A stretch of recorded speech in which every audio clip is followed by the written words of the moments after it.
Président, après votre rencontre en Alaska avec Donald Trump, le président américain a réuni Zelensky et les dirigeants européens à Washington. Ils parlent de garanties de sécurité pour l'Ukraine. Certains espèrent vous contraindre à des concessions. Quelle est la position de la Russie dans ces négociations? Vous savez, je n'aime pas les illusions. À Anchorage, Trump a compris une chose simple.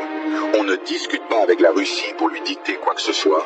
On discute pour éviter que le monde bascule dans un chaos qu'il ne pourrait pas contrôler. Ensuite, il a convoqué Zelensky et les Européens. Très bien, ils peuvent parler, promettre, s'applaudir les uns les autres. Mais au final, tout revient à une équation très simple. La paix ne dépend pas de leur discours.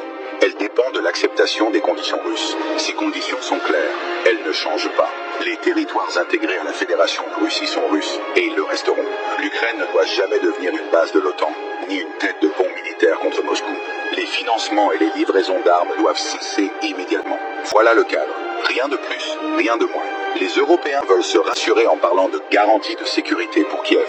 Mais qu'est-ce qu'une garantie signée à Bruxelles ou à Washington, si elle ne repose sur aucune force réelle, une feuille de papier, rien d'autre? La seule véritable garantie pour l'Ukraine, c'est d'accepter la neutralité et de reconnaître la réalité du terrain. Quant à Zelensky, il n'a pas de place à la table des décisions. Il est invité pour faire du bruit, pas pour décider. Les vraies décisions se prennent entre Washington, Moscou et ceux qui assument leur poids historique. Je le dis sans détour, il n'y aura pas de compromis bâtard, pas de demi-mesure. Soit les Européens acceptent nos conditions, soit ils assument les conséquences d'un conflit prolongé qu'ils ne maîtriseront pas. La Russie ne cherche pas à prolonger cette guerre, mais nous n'avons pas peur du temps. Nous n'avons pas peur des sanctions, ni des discours.